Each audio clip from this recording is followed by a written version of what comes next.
Ketua Audit Negara diberi mandat untuk menyemak perbelanjaan negara melalui pengauditan yang dijalankan. Pengauditan program aktiviti Kementerian Jabatan Kerajaan dilaksana bagi menentukan ianya dilaksana dengan cekap, berhemat dan berkesan bagi mencapai objektif yang telah ditetapkan oleh pihak kerajaan. Pengauditan pematuhan dilaksana bagi mengenal pasti elemen pembaziran, pemborosan, penyelewengan dan ketirisan wang awam akibat dari ketidakpatuhan kepada undang-undang dan peraturan keuangan. Laporan Ketua Audit Negara yang telah dibentang di Parlimen akan dibincang oleh Jawatankuasa Kira-kira Wang Negara, PSC. PSC akan memanggil pihak yang terlibat dan kemudiannya akan mengemukakan pandangan dan cadangan bagi membantu memperkemaskan pengurusan keuangan audit agar ianya dilaksana secara telus dan berhemat. Secara keseluruhannya sebanyak 550 teguran telah dilaporkan dalam laporan Ketua Audit Negara tahun 2019 siri 2. Sebanyak 525 teguran dikategorikan sebagai isu korektif dan akan disusul melalui Auditor General Dashboard AG Dashboard. Manakala sebanyak 25 isu iaitu 4.5% dikategorikan sebagai berpotensi isu punitif. Sebanyak 25 potensi punitif tersebut telah dibincang di dalam mesyuarat bersama agensi penguatkuasa dan agensi pusat pada 23 hingga 24 September 2021 dan 20 Oktober 2021. Berdasarkan mesyuarat tersebut, sebanyak 7 isu telah diputuskan untuk disiasat oleh agensi penguatkuasa seperti SPRM, PDRM dan Suruhanjaya Syarikat SSM. Selain itu, mesyuarat tersebut juga memutuskan untuk mendapat penjelasan lanjut daripada pihak audit melalui mesyuarat Jawatankuasa Tindakan Laporan Ketua Audit ataupun JTLKN bilangan 3 tahun 2021 yang akan diadakan pada 9 hingga 11 November 2021. Jawatankuasa Tindakan Laporan Ketua Audit Negara dipengurusi oleh Ketua Audit Negara dan dianggotai oleh Peguam Negara, Ketua Polis Negara, Ketua Pesuruhjaya Suruhanjaya Pencegah Rasuah Malaysia, Ketua Setiausaha Perbandaraan, Ketua Pengarah Perkhidmatan Awam, Timbalan Ketua Setiausaha Kabinet Bahagian Kabinet, Perlembagaan Perhubungan Antara Kerajaan, Ketua Pengarah Unit Perancangan Ekonomi dan Pengawal Tugas-Tugas Khas, iaitu integriti dan keselamatan pejabat Ketua Setiausaha Negara. Diharap dengan tindakan definitif, korektif serta tindakan oleh kementerian dan jabatan yang akan dapat mengurangkan ketirisan dan pembaziran wang awam. Datuk Yang Di-Pertua. Terima kasih. Terima kasih Menteri. Sila Kuala Nerus, soalan tambahan pertama. Terima kasih Speaker, terima kasih kepada Yang Menteri. Isu ketirisan ini isu amanah dan yang boleh menjaganya adalah iman terhadap syurga dan neraka, dosa dan juga pahala.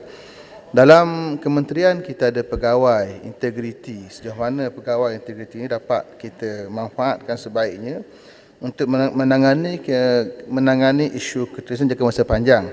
Dan juga dalam ucapan Belanjawan 2022 disebut kerajaan akan bergerak melaksanakan Public Expenditure Review dan kerjasama Bank Dunia. Apakah ada asas-asas kepada Public Expenditure Review ini untuk kita menangani ketirisan? Terima kasih, Pak Menteri. Terima kasih Kuala Nerus. Sila Menteri, 1 minit. Terima kasih Datuk Yang Di-Pertua. Sebenarnya kerajaan mengambil langkah yang aktif untuk menangani masalah ketirisan sebagaimana Yang Berhormat sebut tadi. Memang sumber keuangan yang kerajaan belanjakan itu adalah sumber rakyat, keuangan rakyat. Perlu dijaga, dan review ini di samping itu juga kerajaan telah menubuhkan apa yang dipanggil penubuhan Putrajaya Inquisition yang dipengurusi oleh Amat Bawah Perdana Menteri sendiri, Datuk Yang Di-Pertua. Tujuannya tidak lain dianggotai semua pihak-pihak yang berkenaan sebagai Peguam Negara, Ketua Pengarah Perkhidmatan Awam, Setiausaha Perbandaran, Ketua Polis Negara, Ketua Suruhanjaya Pencegah Rasuah, Timbalan Ketua Setiausaha Kabinet, macam yang disebut saya awal tadi, dan tujuannya adalah mempercepatkan penyelesaian isu-isu laporan ketirisan ini. Ketua Audit Negara dengan masih tunggak melebih setahun, terutamanya yang memberi impak kepada rakyat. Contohnya laporan tahun 2019 itu dianggap lambat sudah Datuk Yang Tua. Jadi kita hendak semua isu-isu ini ditangani dengan secepat mungkin. Jadi itulah kenapanya penubuhan badan ini oleh Perdana Menteri adalah satu yang amat tepat dan tepatan pada masanya. Demi untuk menjaga sumber keuangan negara, Datuk Yang Tua. Terima kasih, Yang Berhormat. Soalan tambahan kedua, saya jemput Yang Berhormat Rasah. Terima kasih, Datuk Yang Di-Pertua.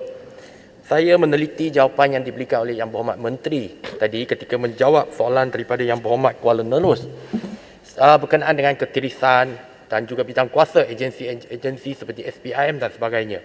Saya nak tanya Yang Berhormat Menteri, sejak bulan September tahun ni ada satu Twitter yang dinamakan ADC Siasat MY yang mendedarkan banyak isu-isu yang berkaitan dengan ketirisan, penyalahgunaan kuasa yang melibatkan SPIM dan beberapa agensi yang terbabit.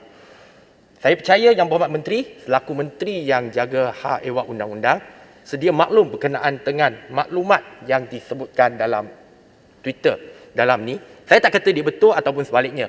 Ia bergantung kepada siasatan dan kita nak sebut secara fakta. Saya percaya Yang Berhormat Menteri boleh setuju dengan saya.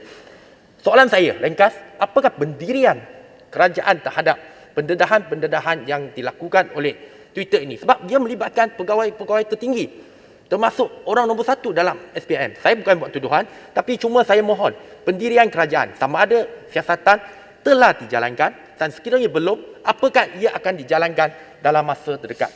Mohon penjelasan. Terima kasih, Datuk Yang Di-Pertua. Yes. Sila Menteri. Terima kasih, Datuk Yang Di-Pertua. Saya mendengar soalan yang dibangkit oleh Yang Berhormat dan saya memahami apa kata tujuan soalan tersebut.